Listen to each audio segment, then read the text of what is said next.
Hey guys, welcome back to I am at Joe Frasico and my buddy Mark at Mark Tisdale Jr. is filming. So we are back to Jerry part 3, I do believe, where we left off.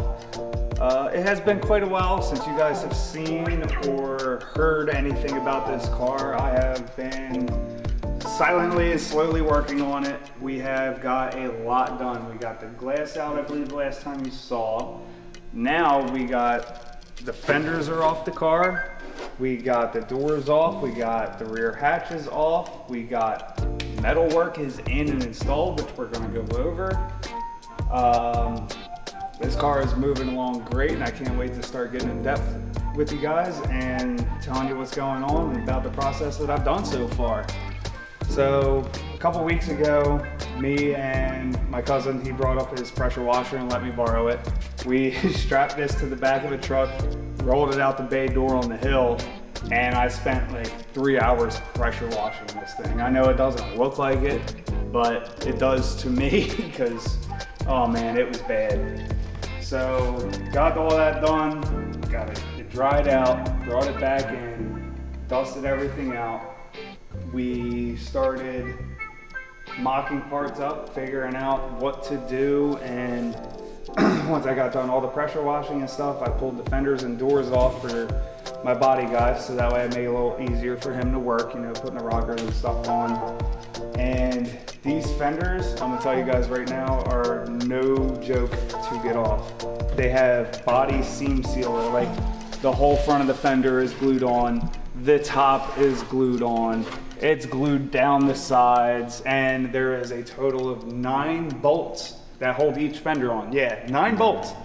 So when you guys go to do this yourselves, if you got one, a MAP gas torch and a little pry bar, once you get the bolts off, and you just start working the fenders off, man, and they just come unglued, and it's nice. Now the pressure washer started to get some of this stuff off. We found out when I was going through the paperwork that this guy got a like road grime coating or whatever, that's what this stuff is, put on the car like a rust preventative. So now we're going back and trying to get to the rust and weld and paint. Now we got to get all this dirt and grime off. It's going to be good times. Mark said he's going to come in and help me on a weekend, and we're going to put this thing up in the air. We got you, buddy. Once all the metal work's done and all that stuff is good to go, put it up in the air, take the struts, tires, control arms, all that stuff off. It'll go up in the air, and we're just going to crud bust and pour 15 the hole underneath the car, up in here, all this stuff, get that all nice. Oh man, it's going to be fun. I also was talking to my body guy about, since there's no HVAC, this thing isn't going to have heat, it isn't going to have air conditioning, it isn't going to have any creature comforts. It is straight race car. So what we're going to do is this rain drip panel here, this is all going to get cut out. So it'll just be a firewall from here to here. And then we're going to fill in the holes where the HVAC was. Keep, you know, I need wipers, at least I get caught in the rain, you know. So gotta have those. And then the hood actually has louvers right here. Probably either fill those in or make like an external gauge pods, like, you know, your old GTOs and stuff had the tack and stuff in the hood. I might do something like that. Don't know yet, we'll see. But that's the whole plan for that. Now moving along to the inside here, like I said, he's got everything mocked up. We had the door on once already, but had to take it back off for more fit and finish. We'll be putting it back on tomorrow probably. And this whole rocker will be zapped on. The floorboard on the inside is already zapped in. It's got a couple tech screws in it still, but you know, it's not quite done. We're still fit and finishing. I mean, this guy does great work. He's super fast. You see the quality of the work. I mean, he's also not done, but I mean, it's there. This is probably 3-4 days of him working. I'm probably gonna have to do something with this here cross brace, because that thing is no good. And also, I don't think I need this anymore because I'm not using factory seats. see, I probably got cut out. I need to get some racing seats so I can start making brackets and stuff like that. But we have to figure out what we're gonna do about the seats because there needs to be a support here to here. There was one factory, we gotta put something back in. So I don't know if it'll be that, if I gotta reinforce this, or if I'm gonna make something. I haven't got that far yet. Like I said, the rockers are on. He's got stuff mocked up. Most of it's on. There's actually a, I don't know if I can get to it. Nah, I don't know if you can see in there marked, but there's actually a piece of metal in between the inner rocker and the outer rocker. It's another third brace in there. So that was a little unsuspected surprise for him when he started cutting stuff off. You know, it is what it is. You don't know that stuff's going to be there. You see an inner rocker, you see an outer rocker, and you're like, hey, it's a nice, easy job. Next thing you know, there's more metal you got cut out. So he's got that all handled. He took and already started working on this back wheel well. He's already got the new one welded in. That thing's already solid.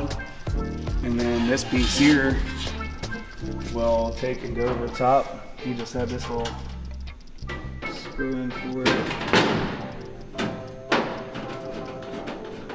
I mean, obviously, tech screws are not part of fit and finish, but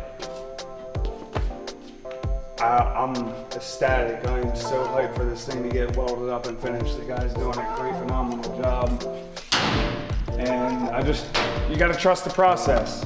I don't do body work, so I'm not gonna stand over the guy's shoulder and be like, hey, what you doing? You sure, you know, the guy's been doing it for 20 some years.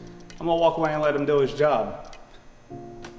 So, I mean, I'm so happy with the way this is coming along. So happy. We took and got everything braced up as you saw. It's so that way the shell doesn't start rocking, you know, or twisting when you start cutting and welding, especially when you got this big of an area cut out. You don't want your door jambs to start flexing on you and now nothing lines up and stuff like that. We got to, what is next? He's got that to do. He started working on the wheel well. He's probably just going to work his way around the car in a circle. There'll be that cap or the little tiny corner over there next, and then probably finish up that panel over there. And once that's done, we'll start moving on to my cosmetic stuff. But that's not anything, you know, that I need right away. So I got to take and also still get my weather seals. I still have all the original glass. I still have the hatch. The hatch needs a little bit of love. There's a couple spots in here you see, like this stuff needs some love. That's where the hatch bolts on, so somebody siliconed it. That's always great, you know. So it's still a lot of little things, but I am just so happy with the way it's coming along, man. The amount of daylight you could see through this thing when it first came in, and now it's, I never thought within a year it'd be this far, personally, but yeah. So once he's gonna do that, I do have the left rear subframe is kind of rotted out in this thing, so I got the new channel. And then also in the previous videos where we talked about where the trailing arm bolts up and it's all rotted out there, I do believe I found that piece. So instead of taking that 14 gauge steel and making a piece, I think we can just be able to cut that out and, you know, just put the new piece in like the rest of this, and that'll be done. That would be so great. And then once we get that in, then we're gonna start on the underneath with the fuel tank and cleaning up and crud busting and getting all this stuff off, so that way we can take and, like Mark said, he wants to come in and start pour 15 in this thing. I said, let's get at it. So we still got quite a task ahead of us, but I mean, this has been over 2-3 months and the car's already this far along. I still got a couple things to do, like brake lines still need to come out, the brake booster, all that stuff. But I mean, it's gonna get replaced, so that's not necessarily a big deal right this second. I'm not working in the engine bay, so it can stay. Also, he's still got the windshield pieces to put in, and that'll probably be one of the last things because they're little and not structural. So, yeah, man, I'm hype. I'm over the moon. I'm ready to start ripping out the engine in the GTI here in the next couple weeks.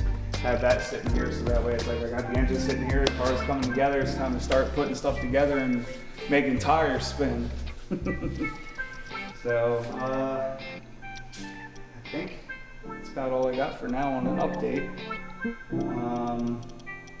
Yeah, so stay tuned and don't forget to like and subscribe, and we'll be back at it again in a few weeks with some more updates for you guys.